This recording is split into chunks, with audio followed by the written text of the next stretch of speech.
Good afternoon, everyone, and it's great to have all of you here. Before we get started, and as Beth said, I think in your opening remarks that we are all over social media, and that's going to apply during this session too. So I am monitoring our Twitter feed, so hashtag HRYP2015. If you have a question that you want to ask the panelists, please go ahead and feel free to start tweeting those, and I'll see which questions I can get to. We'll also probably take some questions from the floor as well, but certainly love to keep the conversation going. There's a lot of conversation already on the Twitter channels right now, so definitely let's keep that conversation going. But it's a great pleasure to be here today. As Beth said, my name is Adam McCoy. I'm a Director of Human Resources at Arrow Electronics here in the Tech Center. And we do have a great group of folks here that have agreed to share with us a little bit about the real story. So, and what an act to follow with Kathleen's opening remarks. That was fantastic. And certainly we're going to keep the conversation going. Some of the things that, the questions that came up, we're going to cover some of those topics here as well. But so our three panelists we have here, first off to my right, Courtney Graham is the Director of Human Resources at ReadyTalk, a technology company here in Denver. And so we'll be hearing from her. Great, what an interesting bio. She has some interesting facts about herself, but I'll let her share those with you.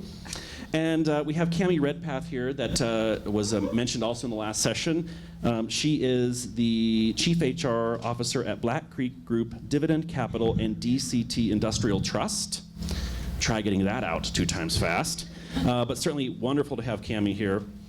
And lastly, we have Lee Renfrow with us, who is in the HR Director of the Colorado Office of the State Public Defender, which sounds very intimidating. Ominous, that's a great word for it. So certainly each person's going to kind of give us a little bit of their thoughts on their journey and the real truth, some of the good and the bad and the ugly. And we will just move along from there. So certainly look forward to a really good conversation here. So, Courtney. Well, good afternoon. Thanks for having me here. Adam, you know, we had a short conversation about the types of questions and really kind of the goal of this conference. And I love talking about, you know, your journey and how to get what you want out of life. So this is absolutely right up my alley. As Adam mentioned, I work for a technology company here in Denver. It's called ReadyTalk. We're an online collaboration company that specializes in web and audio conferencing. And I can wholeheartedly say that this is my dream job. And it's not just being an HR director, it's really the company that I work for and the people that I support. And one of my favorite kind of mottos is do what you love and love what you do. And it really is true to me, and it's something that I try to remind myself of all the time, and it's something that has certainly guided my journey. So my background is kind of a variety. I started off in retail, ended up in healthcare administration in an HR capacity, worked for an educational research company here in Denver, and then now currently in technology. But instead of kind of just going through, you know, my resume and those kinds of things, I thought I would just share kind of my philosophy of how to really get what you want out of life, and throw in a couple examples of some lessons and stories that have happened to me. So really, I feel, you know, when I reflect on how I got here and where I dream about going, there's really a few things that come to mind that are really important to be intent about. And the first one is just appreciating failures and learning from your lessons. The second one is all about relationships and building your network and finding mentors in your life and people that believe in you. And the third is really the power of visualization. And when I was thinking about this conference and what I wanted to share, I always go back to my first job right out of college. And I lived in Hawaii at the time, and I worked for this retail chain of women's clothing boutiques. And I worked really closely. It was a startup company with the owner. And you know when you interact with someone and you just have that chemistry? That's what happened to me at a really young age with this awesome lady who owned all of these boutiques across the Hawaiian Islands and in Las Vegas. And one night we were working together and she said, you know, Courtney, I love your style and you're such a hard worker. Do you want to come with me across the country on a buying trip? I had no business going on a buying trip. I had no real value to add to her. And I was just kind of like a deer in headlights. And I was like, of course I do. And I remember that moment. I remember going home to my dorm room, waking up my roommate, and just being like on top of the world. And what she taught me is that being an entrepreneur is a type of leadership. And when you create an environment that it's okay to learn from mistakes, you're gonna hit a wall. It's okay. And the important thing to really think about is to stop and to say, okay, what is the lesson here? How can I learn from this? And that's what I was really fortunate to experience at a young age. And I really do carry it forward in my everyday life. I remember that experience. Another lesson that she taught me is that when you do good for others, you do good for yourself. And that's something that is really, really important, I believe, in success.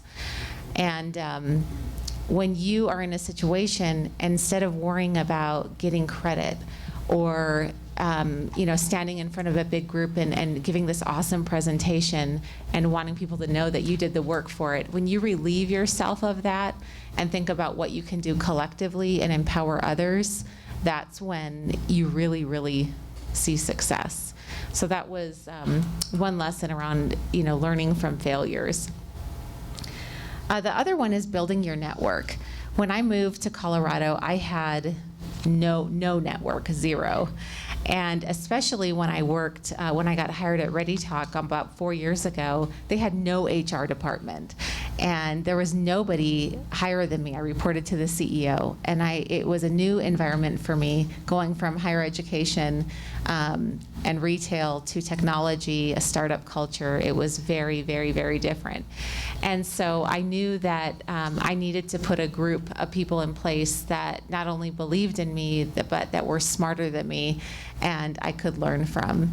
And I think that's really important in your personal life as well as your professional life, to have what I call kind of my board of advisors. And this group of people that are gonna share knowledge with you, you're gonna learn from them, they're gonna learn from you. What Kathleen mentioned earlier about never burning a bridge, super important.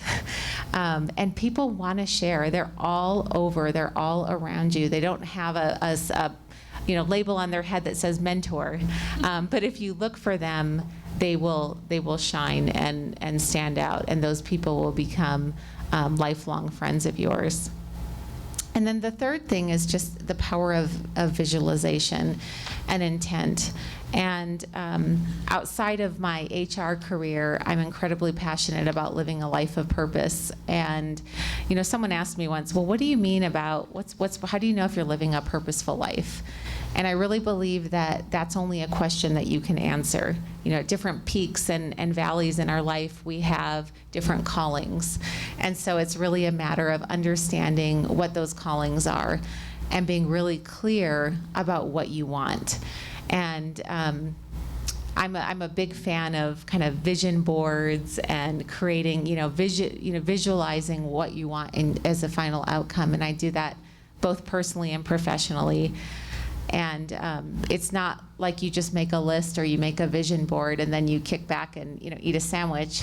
It's you create a vision and then you create a path to make those things happen, and to be very intentional about what you're doing, because you only have one life, one chance to get the most out of it. And that has been really, really powerful for me.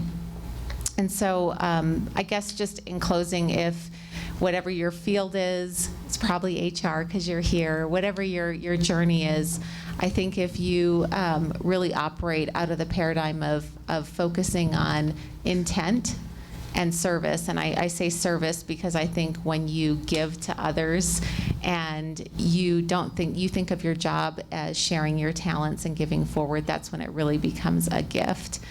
You will have a lot of value in your life and a lot of happiness. So. Thanks, Courtney. Oh, you have your own I've got microphone. one. Cammie. Good afternoon. Thank you for having me. I'm sporting a significant trunk, and as of about 45 minutes ago, a sliver of Tylenol with codeine. If I happen to slur a little bit, it's not because I've been drinking or getting early tickets.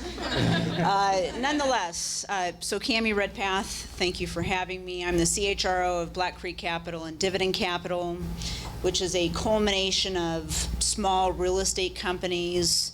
You know, when I say small real estate companies, when I first started with the company, we had about 150 employees,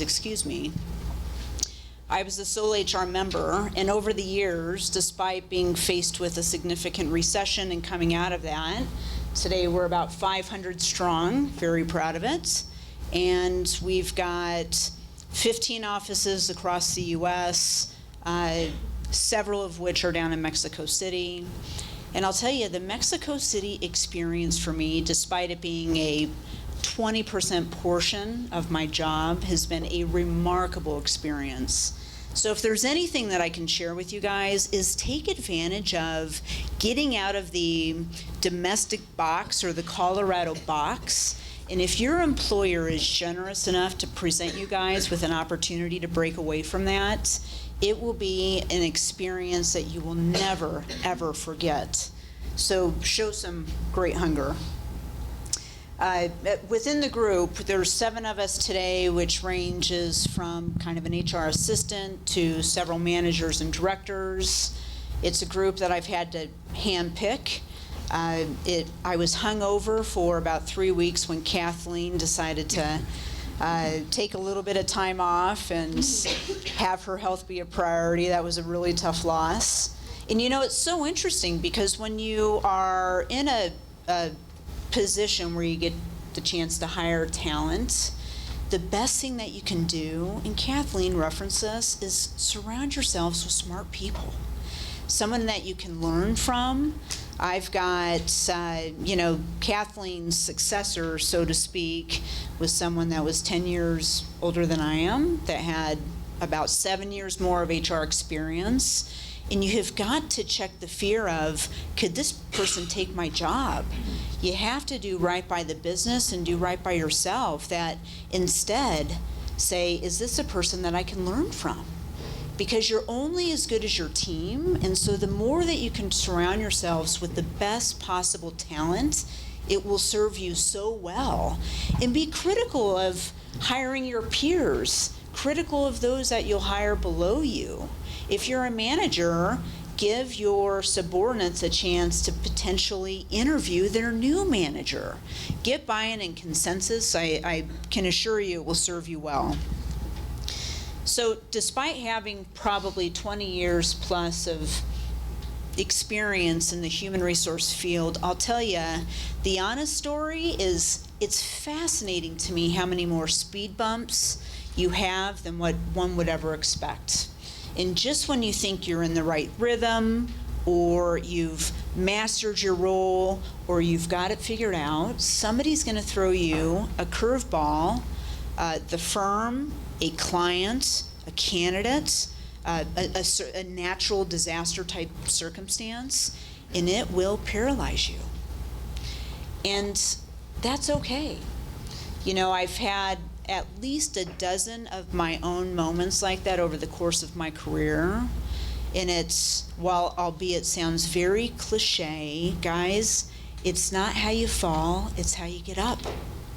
And there were so many times when I walked out feeling very embarrassed after one of those unforgetful, really hard moments at a day at work where I should have been more prepared, or nerves got the best of me, or I didn't rise to the occasion when the moment presented itself.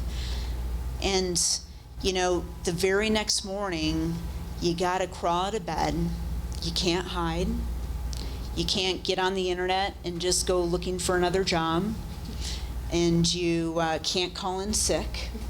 You got to take a warm shower, and you got to kind of, with your head held high, walk back through the doors, and despite, again, just cutting through the embarrassment as you get off the elevator walking into your office, and everybody probably is feeling sad for you that you had such an embarrassing moment.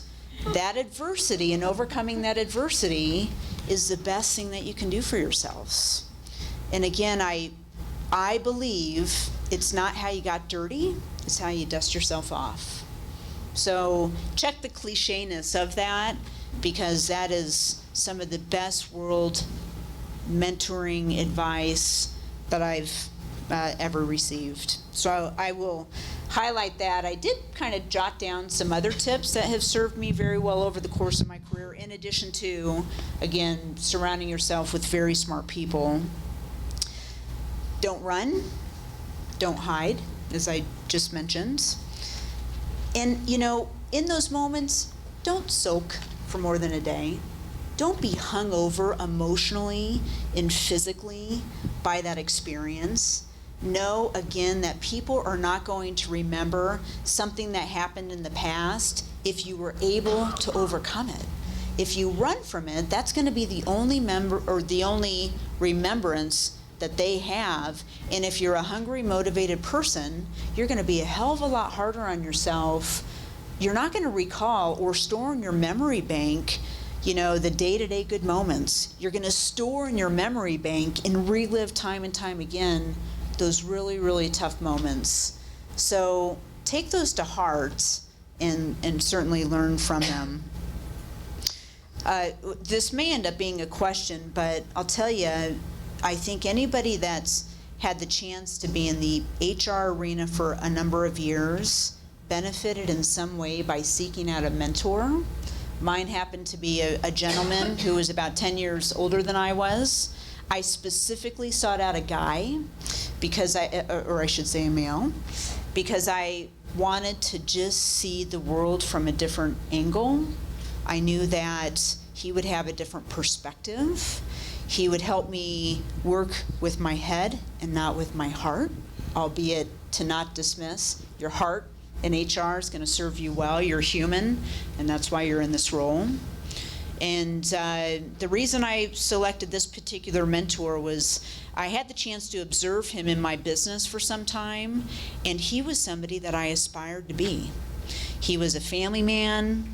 He was a guy that had a great balance between work and his personal life.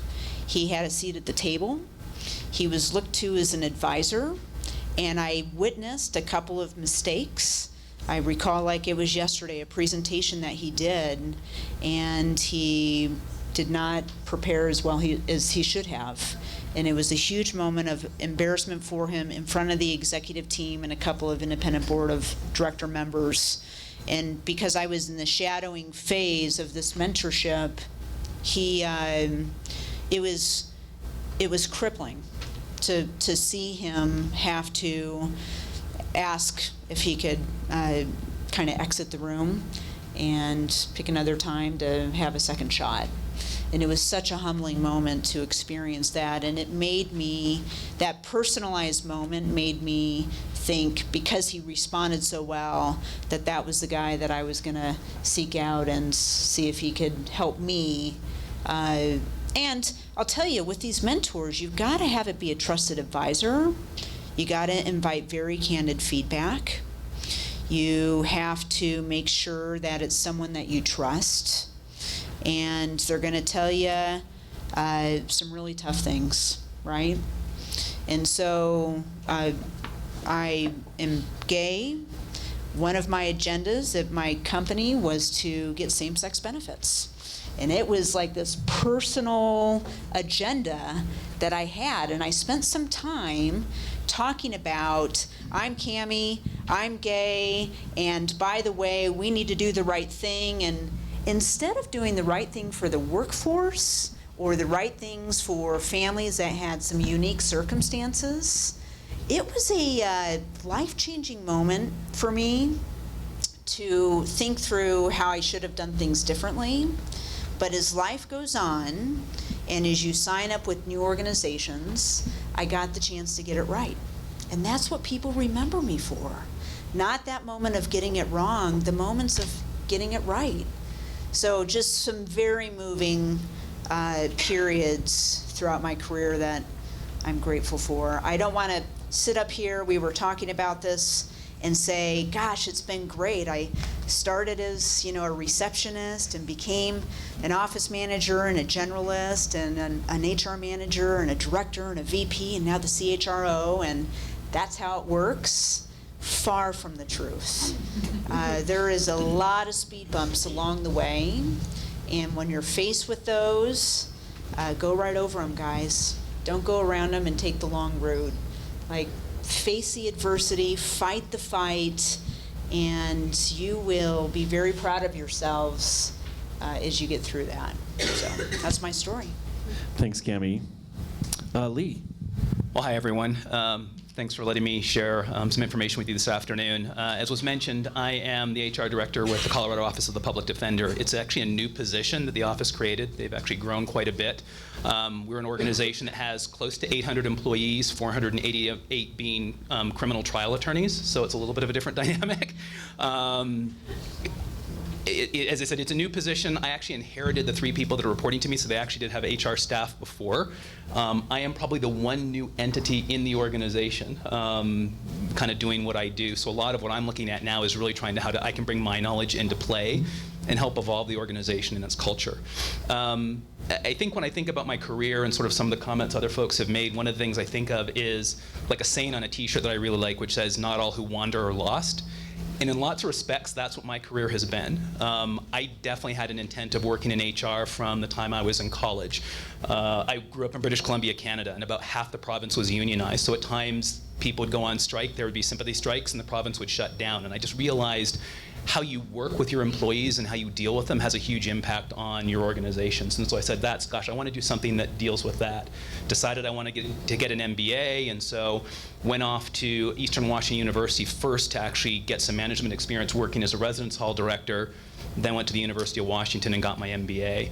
Was fortunate enough to get into an HR rotational program at IBM and did that right around the time the company started losing money. And so within the first 3.5 years of my job, I moved twice. Kind of the joke at IBM was IBM stood for I've been moved. And kind of when I first joined there, people were like, well, you're not really someone who's been with the company unless you've moved. And by the time I made my second move, people were like, wow, you've moved that much already.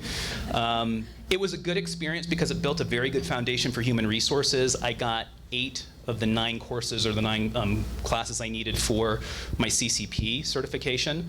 When I was in North Carolina, was at a point where I really wanted to start doing a generalist role.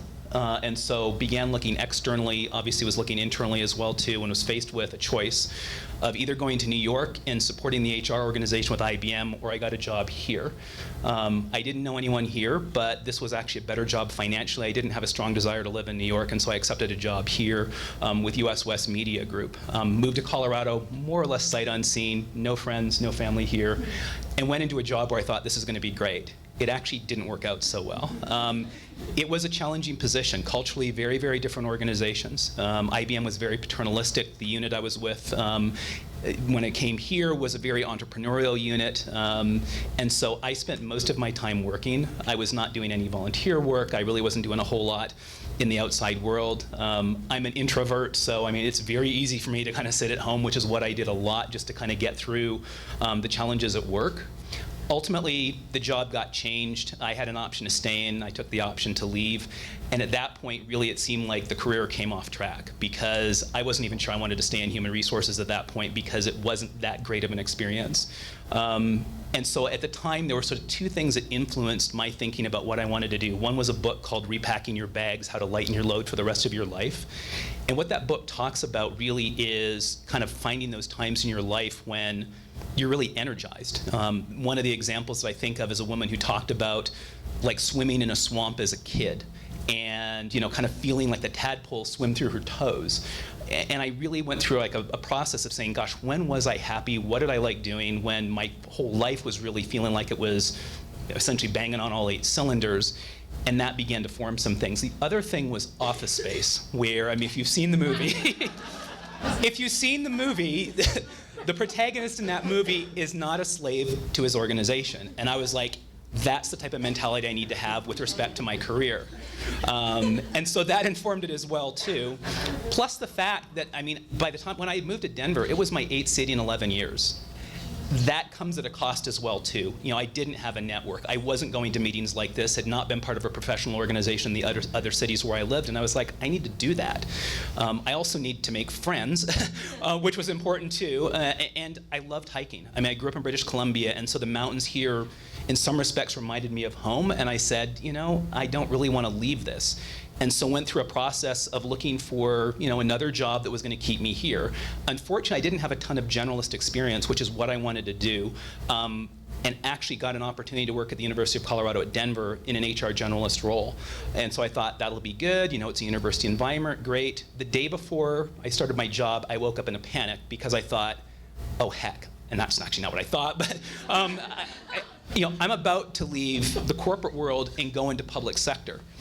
And though it wasn't expressly said, there was this idea that if you go into the public sector, your career is essentially trashed.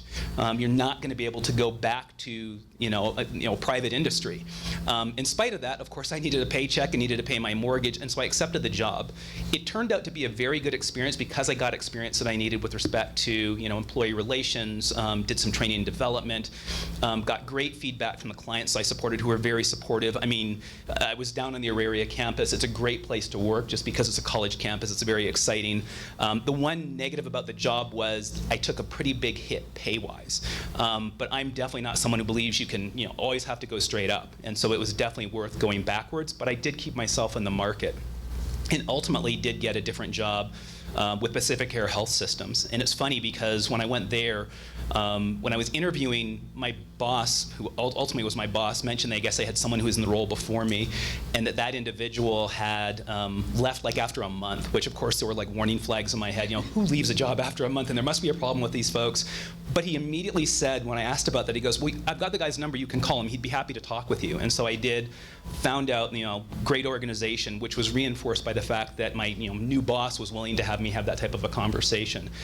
He is a great person to have worked for because he's very even-keeled. And I mean, one of the things he has said that I've always tried to model is HR is supposed to essentially bring calm to the organization. When everyone else is sort of getting a little bit crazy, part of your job is to try and bring some calm and sanity to things. So that was a great job. I had it for 2 years. Unfortunately, they reduced half the population in Colorado, and so my job was the first of all 3 HR positions that went. Now, most people would think, people at work said, gosh, do you feel bad? I mean, your job's being eliminated. It was one of the best times in life. And the reason why was, I was able to go to outplacement, which is always a good thing to go through if you have that opportunity. My boss and my coworker were references. I was able to go and interview. No one expects you to be working a ton when, your job goes away in 2 months, and so there weren't new assignments coming my way, and so the work was balanced out. And so then, that job went, and I went to London. I rode in the bike MS for the first time. During this time, too, I'd also been running a mentoring program at Aurora Central High School, and I kind of glossed over that. But that was an important thing for me to as well, too, was to give back to the community. As it turned out, while I was looking for a new job, ran into one of the folks in my network who, at the time, had a recruiting firm, and she had mentioned that there was an opportunity at Denver Public Schools, and that they were looking for HR directors, actually 3 at the time, and so tossed my name in the hat for that. The fact that I had done work with schools allowed me to, I think, actually speak to some of the issues and interests that they had, and so was fortunate enough to get that position as well, too. That was an interesting job for 12 years, and I worked there. And as I think back now, I'm like, 12 years is pretty much a long, long time to be in an organization these days. But there was a lot of change and a lot of things that went on there. It's a different world as compared to when I worked, say, in private industry, because the issues you deal with from an employee relations standpoint are far more complex, far more serious and severe, and just far more numerous. I mean, it was hundreds and hundreds of issues that I or the folks on my team had to deal with. But learned a lot with a lot of the initiatives going on around different compensation systems for teachers. I also was able to implement some new and interesting programs. And so I think that was some really helpful things to do as well, too. That job got eliminated last fall, and so I went back into the market again. And I didn't feel so bad about that just because life changes, and I felt there would be new opportunities. But demographically, I definitely was not falling into the demographics for people who are necessarily landing jobs right away when I read all this stuff online. I'm over 40. I know it doesn't look like it. And I'm a minority. And I mean, when I read through the stats, but I was just like, I don't care. The simple fact of the matter is I'm going to go out there. I mean, I'll check with folks in the network. I applied for this position, among others, and initially got a rejection letter. And so I thought, oh, well, no big deal. And then about a month later, they sent me a note and said, we have expanded our search. And so they brought me in, did an interview. And a lot like, I think, a lot of organizations these days, kind of what was very important to them was understanding the beast. Do you understand what our organization does, kind of the core culture and philosophy of it, which I would say the same thing about the school system. And I was able to enunciate some of those things based on issues I'd worked on in the school system. We had people who had been arrested, and I mean, one example would be an individual who was arrested for child abuse of a student on a bus. I'd seen the video. It wasn't child abuse. The child's parent got upset, and so I think that's why the charges got carried forward. They were represented by a public defender. They play a critical role in addressing those types of an issue. And so I was able to actually share that during my interview, and I think that and the music video that my team and I had made got me the job. And I only say that because about a year before, my team and I did make a music video to try and highlight the work that we had done with the departments we supported. I mentioned that during my interview. I sent them the link, and 5 minutes later they called and offered me the job. So that's sort of it. And I think, as I said, kind of the wandering part is, I think along the way, you pick up skills and experience, and not always skills and experience that you were directly focused on from a career standpoint, but that can contribute towards whatever that next path or that next direction is that you want to go. That's great. Thank you very much, Lee. Definitely getting some questions on Twitter, so let's keep those going. I'm going to go to the first question from Twitter, which is from Meredith. And so, Courtney, I'd like you to take this first question. And how have you recognized and used your natural talents to build a successful career? That's a great question. I think that leads back to my comment about the power of networking. Ever since I was a little girl, I would just, let me give you an example of what I'm saying. I would connect with certain people pretty easily. So I was in the 3rd grade, I had a science teacher, and she would tell me all of her marital problems. And I would go home and tell my parents, I'm like, what in the world is going on? But that's just kind of been a pattern in my life that I just, my husband will say, gosh, we go out to dinner and you're like found out the details on, the guy sitting next to us. And it just seems to be, so that, to me, that's a natural talent, being able to talk with people and connect with people. I can tell you that almost all of my, I would say maybe out of the past 5 jobs, 3 out of the 5 jobs or promotions that I got were because of relationships. And so going back to your network, your relationships, so important. When I worked for Ann Taylor in a human resource capacity, and I was dying to get out of retail. And one of our biggest customers was a superintendent at a hospital. And she just connected with me and she said, you know what? We need somebody like you. There's an opening. I have nothing to do with the interview panel, but you should definitely apply. I would have never gotten into healthcare administration if it weren't for that relationship. When I think I talked a little bit about building a network in Denver, and I don't think I ever told you what I did. But one thing that has been and continues to be so beneficial to me is being intentional about who you want to know. Surrounding yourself with smarter people than you, people who know more, people who have different kinds of experiences. I started my own network. I reached out to different heads of companies and asked if they wanted to go get coffee. And some of those people have become just also personal friends. And those are people that you can have on your advisory board. So that's a little bit of my experience with using natural talents. That's great. Cammie, You've talked a lot about the importance of mentorship, and Trevor wants to know, what's the best way to approach a mentor once you've chosen a good candidate that you feel fits for you? Sure. How do you seal the deal? Am I on? You are on. Okay. I'll tell you, so I've been approached twice in my career, and the person that I had approached, so I was 25 at the time, which, by the way, be very careful what you ask for. It's a big commitment. And so if you're asking somebody to take a lot of their time and give you candid feedback and let you shadow them and you can bounce ideas off of them, really take it seriously. I did not have the maturity capacity, between, call it 18 and 24 college years and then first entry into the workforce to be seeking out a mentor. So my advice is just be careful of the timing. I'll tell you though, having been asked a couple of times and accepted that, it was a very prideful moment for me that someone thought that I was getting it right most of the time, that I had something to teach them, that I was warm and approachable, that I was recognized in very good standing with my company. And so I think whomever you might approach, take a lot of time to observe your options, seek out someone that you see yourself in by way of personality, drive, if you've got a family, how you get that balance, how you spend your social and personal time, how you show up to work every day. And there's plenty of those, I guarantee, walking your halls. And be highly selective. Sit down, invite them to a cup of coffee, and have a well thought out plan for what you think that looks like for you.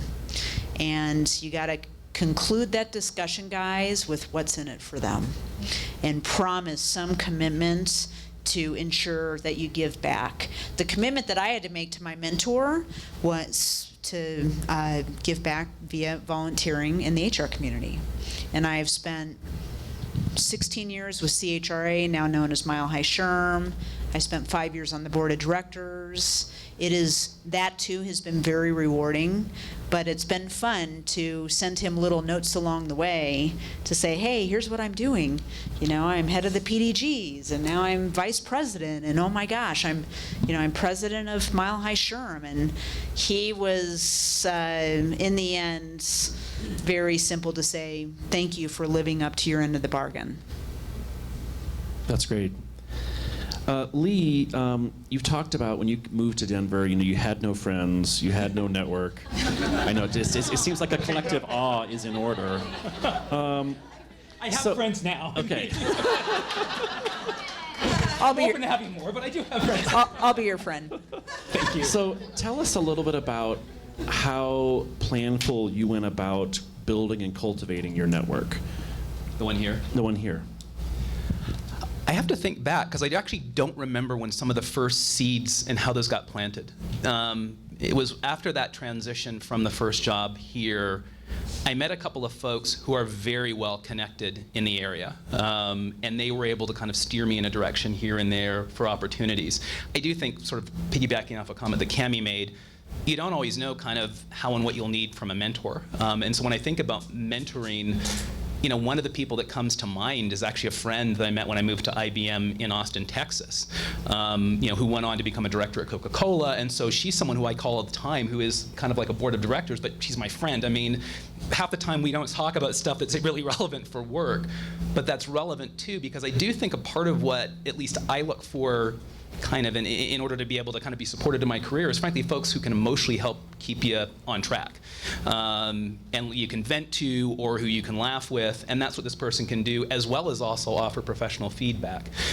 Probably the second time is the better time around the cultivation of the network. When I left Pacific here, I was going to meetings of Mile High SHRM, and so actually met an individual from Right Management who asked me to write an article for one of the publications that was coming out. And so I did that, and she connected me with some other contacts as well, too. And so I think a lot of it is, why do I want to talk with people, and why would they want to talk with me, and do they have insight about something that would be beneficial? So these days, it may just be me calling up someone out of interest to find out, I've thought about, gosh, maybe I'd like to talk with a person from New Belgium Brewery, because they do interesting things with employees, and we're pretty small, and I mean, maybe they'll have some good ideas for what to do for that. Prior to coming to the job I'm in right now, I actually contacted a friend who knew me when I was a baby, someone I grew up with who is in the public defender network in the federal system, and just asked kind of, what's the organization like as far as criminal defense? He actually knew someone who used to work for our organization, and so I called her and just left a voicemail, and she got a hold of me the day before and shared information about actually my boss and other folks that work for the organization as well as that too. And so I think it's just kind of trying to get an idea of how can I have a genuine conversation with someone to offer insight, and then I think always being willing to offer that insight as well too and help other folks out, because I really do think it's a give and take dynamic with a heavy focus on the giving as well too. Great. Thank you. Thanks, Lee. Courtney, would you say you've always been very planful about the career steps you've taken, or did you just sort of fall into some of them? Did they happen to you, or did you make them happen? It's definitely been a combination. I would say earlier in my career, it was some luck. But as I become older and I reflect back, I think it's also because of, part of it's the right place, the right time, but the other part is the relationship piece, and then taking an opportunity, even though it's scary or you haven't done it before. And so I found earlier in my career, I was very fortunate to have been given opportunities, but those came because of hard work, because of when there's a project, I'll do it, that kind of thing. So I think if you, and I didn't really know I wanted to be in HR, it just kind of happened, and that's where I fell into. And then as I get older, I am much more mindful. I've had quite a bit of experiences in different kind of situations with different kinds of companies, and I think as you get older, you also value life, and you really appreciate the time that you have, and so wanting to be part of something great with great people, with a great company culture, your time is sensitive, and it's important, and so definitely more mindful now. Excellent. Cammie, talking to a room of young HR professionals or folks in transition, or maybe want to be in HR, I'm curious, what would you recommend to someone to do more or less of in the workplace, perhaps, or in their job search for this demographic? So I have now 3 millennials on my team, each of whom have taught me a lot, to be honest with you. I'm sure. And, so there's been, honestly, a lot of benefit both ways by having some young talent on my team. They just simply see the world differently. And it's forced me to be flexible and open-minded, which has served us very well, by the way. At the same time, I believe there's some practices that dates back very, very far that show great respect for the workplace. And while I know I can be sitting in front of one of my millennials in a meeting, and they're tweeting, I'm talking to them, somehow they're holding the conversation. No, I shouldn't say tweeting. They're taking notes or responding to an email, holding the conversation. It's a huge distraction for me. I recognize it to be a huge distraction for others. And so if there's one piece of advice that I can give, do a courtesy to the discussion, check the technology, look someone in the eyes, and have an honest, focused conversation. We know that millennials are very multi-talented and can multitask better than anybody else. But at the same time, those very basic, respectful items hold true today, and you only have, in a lot of cases, one chance to make a good impression and connect with someone. The second piece is I always have to push my team, this particular group, to get up from behind their computers and walk the halls and have some face time. They're far more comfortable communicating electronically, and I hate to say or use the word they because I'm categorizing this young talent, but I do see the themes to be pretty consistent with this generation, where unless I tap them on the shoulder and say, hey, instead of responding with a 3-page email, why don't you walk down and spend 30 minutes with this person? And you can see a little bit of fear take over in their eyes that, well, then I won't get to reread the same sentence 3 times before I feel comfortable in sending it. I'm going to be on the spot, and oh my gosh. And that has served them very well for me to force limiting the email communications or just making a phone call, to get up, to get in front of people. I've got this very young team traveling, which forces you to not just bury yourself into an office at one of our offices across the country. They walk in there, they've got one-on-one set up with everybody, and it scares them to death. And they come back and they got through it. And then the next trip, it was a little bit easier.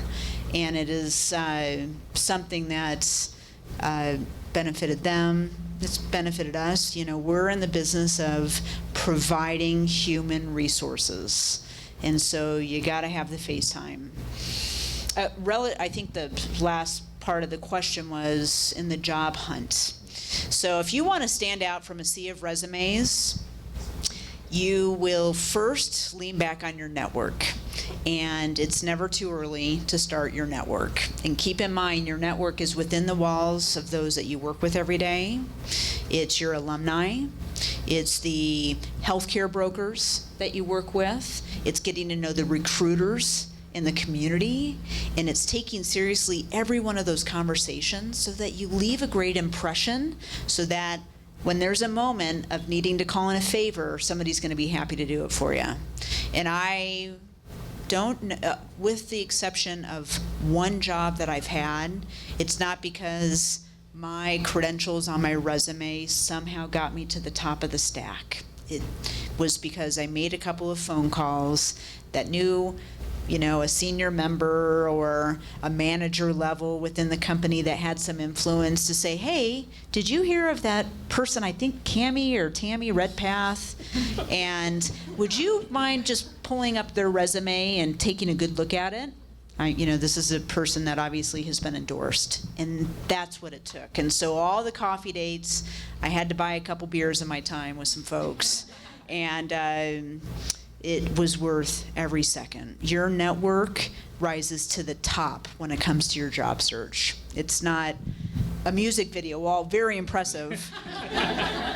I think that is a little anomaly, and I'm actually quite interested to see it if you might post it on the Mile High SHRM site. But nonetheless, that's, you know, the creativity comes with the depth of your network, and that it's a very colorful network.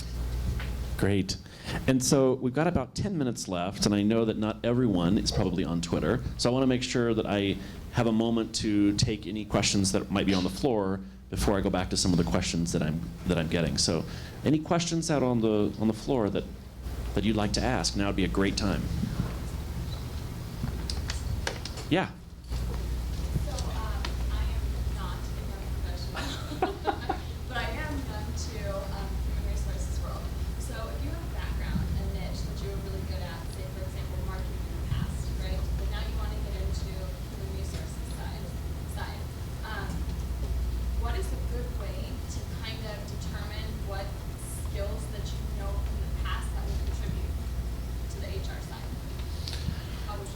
Okay, so the question was, if you're not in HR now and you want to move into HR, how can you sort of assess the skills that you have from your previous career and the skills you're going to need into HR and make that happen? And so, Lee, I'm going to ask you to take that question. I think part of it is, marketing is going to be a component of what you need, and I think whether it's a program or an initiative, you have to sell inside the organization, and that's based off of the quality of the program, but also I think the relationships that you have, and so I think that's a starting point. There are options as far as taking courses and those types of things too that can help you build, I think, the technical areas of human resources, and to me that's an important area just based on some of the assignments I've had. You know, labor law to me is definitely an important area you have to understand and know about. I think also compensation is one of those areas where it's good to have a solid foundation. Part of it depends too on what type of HR career you're looking towards, because there's so many different areas you can work in. I mean, everything from HRYT to you know, training and development. It just depends, because that will help you figure out what you need to do. Cammie or Courtney, anything you want to add to that question? I'll tell you, you know, a marketing background's very appealing because it shows that you have strong competencies with being creative and typically being a very good communicator. When you think about just the recruiting function of an organization, it's a lot more than writing a job description. It's creating a section on your website that brings to life the culture of the company and why you would be so fortunate to work for the company. There's so many transferable skills, guys. A lot of us have literally fallen into HR in different ways, but it was because of our makeup that it ended up fitting so well. I've had operational folks. I just hired an accountant.